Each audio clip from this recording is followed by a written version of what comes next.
Hey guys, welcome back. So we're over. This is the last one, part number 9. So it's been going for a couple of months now. Hopefully you've enjoyed the series. So part number 9 of my F-14 Tomcat build. It's obviously a 48 scale Tamiya kit. So it's been a lot of fun to work on. So this is the final part. We'll take a few minutes to kind of go over and add the last few bits and bobs to get it kind of finished. And then we'll do a final reveal and I'll share my thoughts about the kit, which, spoiler alert, it's a fantastic kit. So yeah, I think this is a good video too, especially if you're a beginner, it's kind of new to modeling. You kind of see that, hopefully the last few weeks, you kind of see the process I take. I don't follow the instructions at all. I follow certain steps to make the job easier. So I work in sub-assemblies and at the end kind of bring it all together, which you'll see now. So things like landing gear, that kind of stuff, don't attach it at the very beginning unless you have to, because it's just going to break off or get in the way or be difficult to paint. So hopefully you can kind of see my thought process for the whole last series, the last few weeks, and this one will kind of bring it all together. So all those little sub-assemblies we worked on, the weapons, everything, seats, it all will get brought in at the very last minute now together, and then we'll do the final reveal as I mentioned. So yep, let's go ahead and get going, and I'll show you, it won't be very long this video, I'll show you the last few steps and we're done. Another model in the books and complete.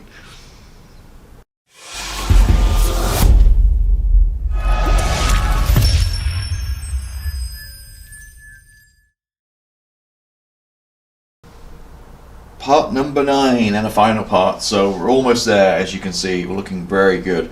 So now it's that point where we bring all the little parts together and glue them on.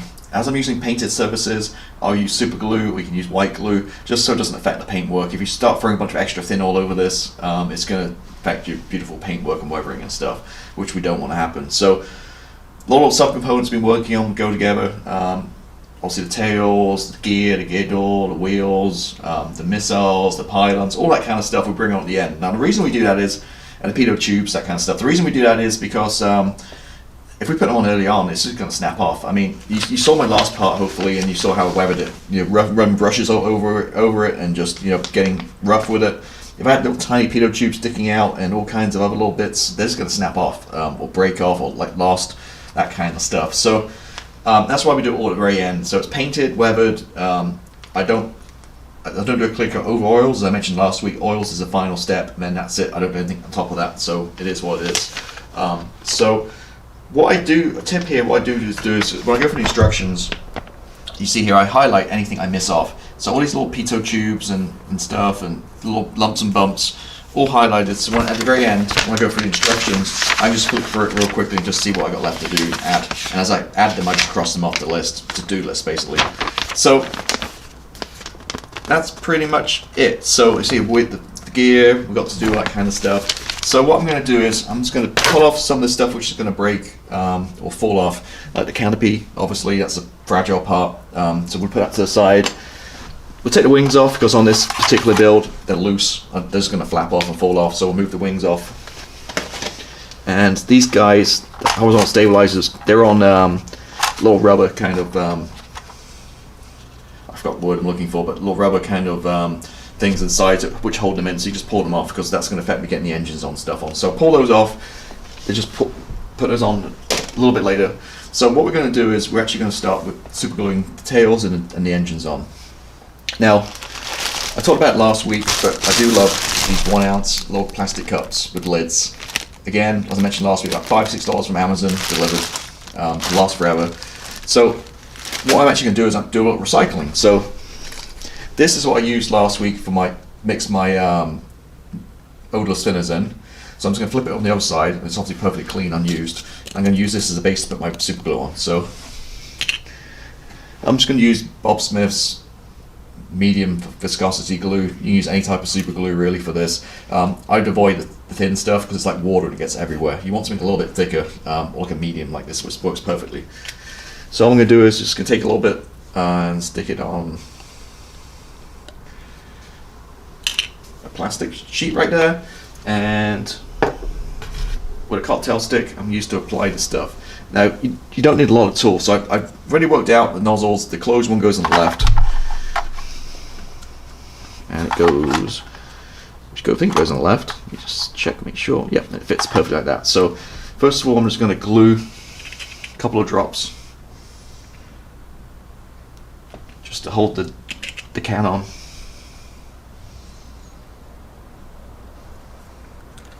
Again, we're dealing with super glue here, so it's not tons of stuff you need, just a little drop. And that's going to hold that on, and then I'm just going to go around a couple of drops. Sorry, I'm off camera here. Just a couple of little drops just to kind of hold it in place.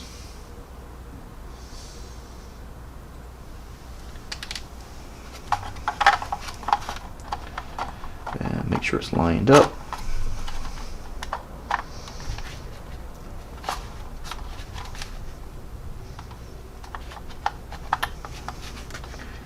That grip.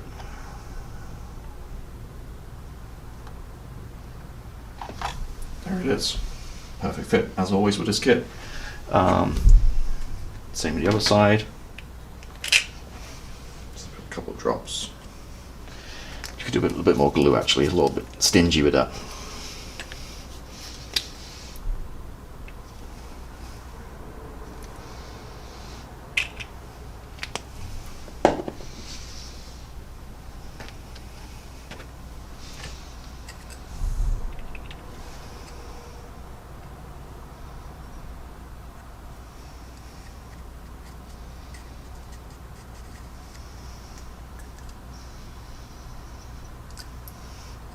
Okay, same again, just a couple of drops on the bottom.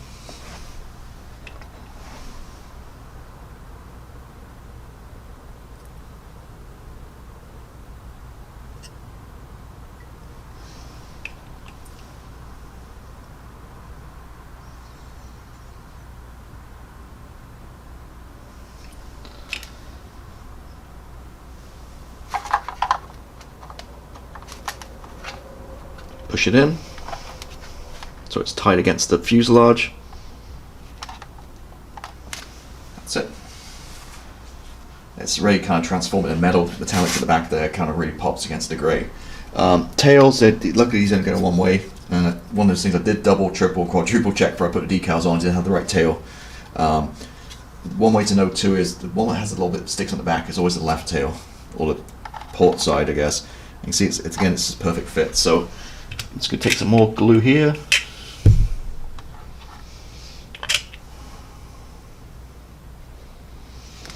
Not sure that's going to be enough or not, but then we'll just push it in, hold it down.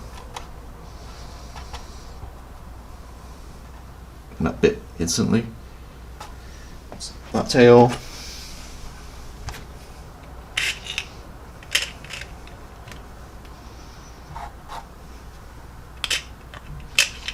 So put some on the front and then put a little bit on the bottom here too. Again, just a couple of drops, you don't go crazy with this stuff. And just the way it's angled, it should give you the perfect kind of angle for the tails too, the way it fits. This one isn't sticking so good. Just needs a little bit more glue on.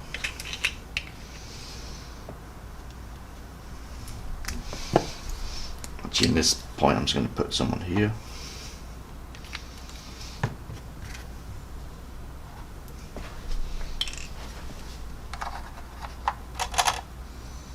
And just hold it in place. It's like 10 seconds for it to bite.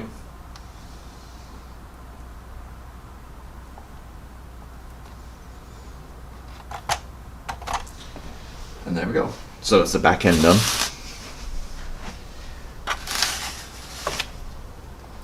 So I just want to make sure these dry for an hour or so. So I'm going to put this to the side, let me bring in some of the gear, and we'll start working on landing gear and get some of that painted up and ready to go. There you go. That's yeah. So let's again just work on landing gear. I'm going to let this dry for like an hour. We'll come back and we'll work on some of the rest of the stuff. And once that's done, we'll flip this thing over and start putting stuff on the bottom as well. Just a quick update where I'm at. So got these guys on the back. They're decal painted up, and no glue at all. It's perfect fit. Slot right in. Glued the wheels on. The landing gear, no problem at all with those. Just painted up white. Painted the metallic parts on the struts and the springs and hydraulics and stuff with aluminum Model Air. Now, I love this stuff for hand painting. It's supposed to be for an airbrush, but this hand paints so well, this range of paints. So for little touch-up works like little antennas and that kind of stuff, works brilliantly. attached the front, the metallic bits of the intakes on. The little bit of super glue fit on perfectly. Then you can see, why I paint it separately. It makes it way easier to paint the stuff separately and just glue it on. You have to mask it or anything. So that's on. Hand painted a few little details in the bay here. Mostly just like cream color, some of the pipes and stuff. Oh, lights. I think if you watched an earlier video, I think I painted them both sides green. Whereas looking forward in the instructions, actually I did it wrong. I think the port side should be red and the starboard side should be green. So I painted clear red on the left, up and lower, and green on the other side. And obviously added the rest of the hook. And that's about it, I think, where I'm at really. So where I'm at now is we've got the gear doors to go on, so I painted them all up. But around the edges, I'm kind of reaching across here. This little kind of lip around the edge is supposed to be red.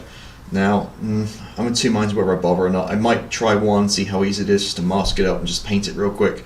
If it drips over on the other side and that kind of stuff, I might just leave it. It's not a big deal at all, but just a little red to go around the edge of each of these panels. These, doors, bay doors. And that's pretty much it for that. Then I got the inside of the cockpit framing to do, and the pitot tubes. Put the seats in and we're done. So 99.9% there now, so almost done. I just glued these wheels on about 10 minutes ago. Give it an hour, just to really make sure the glue dries, and I'll flip it over on its wheels once that's done.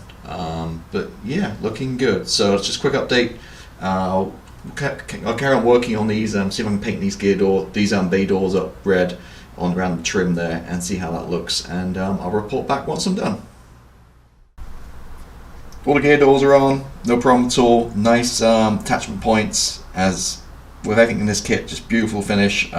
Fits no problem at all, super easy. I did go the effort, I did actually spray red around all the doors. I just basically masked off the horizontal, sprayed it, and masked the vertical axis and sprayed that too, so it was no problem at all. But if I wasn't doing this as a video build on YouTube, I probably wouldn't have bothered doing it, to be honest with you. But let me see it, but where are we at?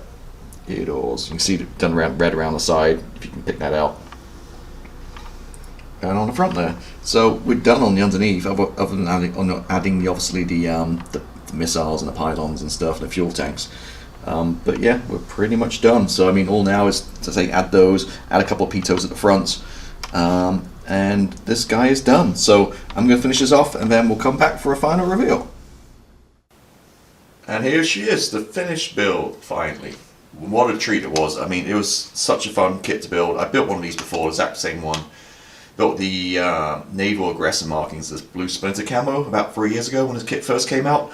And it's a really, I mean, I could probably buy a carton of these and just build these all the time. There's so many different schemes. I mean, it's just a great kit. It's just fantastic. So, first thing up is, out the box is perfectly good. I mean, I went for a big super project, or it's brazen, or it's resin. In the end, I didn't really use anything. All I used was the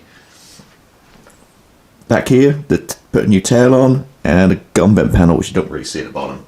That's the phase hanger set. I used that, and obviously the aftermarket decals, and that is it. Everything else is out of the box. The weapons are great. Loads of weapons in the kit. Really detailed. Lots of decals with them and all that kind of stuff. You just don't need it. So when it comes to the price, this isn't a cheap kit, but when you think that it comes to the master set, it comes with all you need out of the box, it's not that bad really. I mean, if I was going to buy another 48 scale kit, like a Hasegawa or something, and then buy maybe a resin cockpit, and then buy maybe some resin nozzles and decals and all the rest of it, it's probably going to be about the same price. So I think I can't say highly enough about this kit. I built it before a couple of times now. I've done this, and it's probably one of the best, if not the best, fitting and going together and most enjoyable 48 scale kit out there for a modern jet. I ran out of superlatives. So really kind of happy how it turned out. I love the Wolfpack scheme. The only thing is that you see through the video series, the decals weren't that great. The micro scale ones, it didn't have like looking at the reference pics, it's missing the numbers from the back of the tail. It's actually on the instructions, but it's not even on the decal sheet, the decal sheet on the back here for the tails. It didn't quite fit the front. We had to cut it down a little bit, but hey, it all worked out in the end. But yeah, and also it didn't have the stars and bars. You think at least throw a few stars and bars in, but at least they're trying to sell you a different decal kit with stars and bars. So I used two out of the kit for the front here. I'm obviously missing them on the tail, on the wings. But hey, that's no big deal. Sometime in the future, if I ever get spares, I'll put it on, or maybe just leave it as is. It's not a big deal for me. So yeah, that's, and so errors along the way. I forgot to paint the leading edges on the tail planes. Not a big issue for me. When I realised, I already started, getting decals on and stuff, so there's no going back. I mean, if I tried to mask it up and try to paint them now, it would just be a mess. So it is what it is. So I forgot the leading edges. What else did I forget? Oh, at the very, very end, when I was putting the pitot tubes and all the little bits and bumps and stuff on at the end, I turned it upside down, and the canopy got some super glue on it. Like, I couldn't believe it. It's like, oh my god, I did everything so well, the whole build, and as always, at the very end, a little bit of super glue on the canopy. So fixed it, no problem. So what happened is I just brought out the same as removing a seam line in the canopy. So I came and brought out a very fine sanding stick, sanded the glue off, and then polished back up. And if you look at it now, you can't even tell there's any marks. It looks perfect. So main thing I think everybody listening is, especially new people, if you make mistakes, just kind of be calm, and you can always fix these things unless there's a big crack in the canopy or something. Also, I think canopy reminds me there is a line which is actually and I think it's like a some kind of antenna or some like anti-static or something in the canopy. So don't try to sand the seam line out like I did, and it's obviously on the inside anyway. So I spent a lot of time sanding a seam line which didn't exist. But anyway, here's what it is. Let me kind of turn this guy around a little bit more so you can kind of see different angles on this guy. So what else? Oh, paint wise. So went with Hitaka lacquer paints, and the first time it failed me in the color.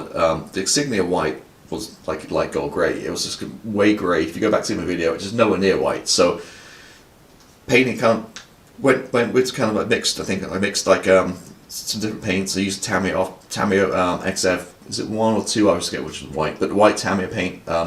And mixed it with a little bit of other stuff, to get the shade I wanted. The front end was a little bit paint. I mismasked and painted it. So I didn't realize it was white at the front, so I had to go back and create a few steps and just had to go back and remask and paint a couple of times to get this going at the front here. But we got there in the end, and I really like the scheme. I like how the buff nose with the white and the grey. It all looks really cool, retro for me. I really like it.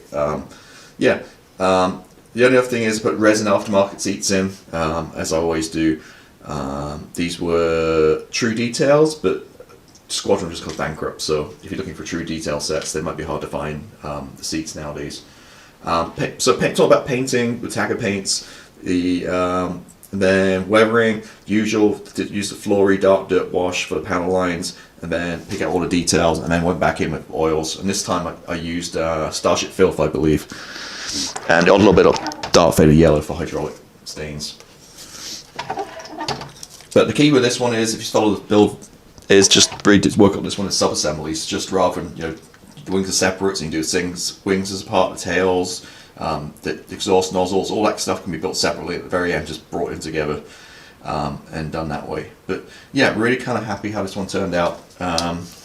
And it really shows you too that you don't need to go out always and just buy tons of resin and aftermarket stuff, because a lot of time, just out the box, out the kit, you get a perfectly fine model. Plus it makes it a lot easier, not doing a bunch of surgery, and it goes together well and makes the build more enjoyable, I think. So that's it. This has been quite a long one. It's been 9 parts in total, and quite long parts, some too, up to half an hour long. So if you stayed with me this long, I really appreciate it. Before we go, let me just kind of carefully kind of flip it over. This is where I probably break it all, and kind of show the other side. Let me take the canopy off first. And then there's the underside. You guys can see that.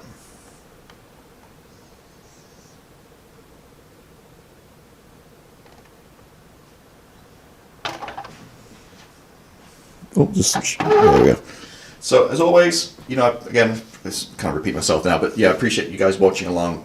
What I'll do is I'll put some still photographs at the end of this in natural light, so you can get a better idea as always. So yep, thank you for watching. I hope you enjoyed it, and if so, I'll see you next time. So stay tuned, and I'll put a few more photographs up right now, and then next Friday will be our new build series starting. So thank you. Bye bye.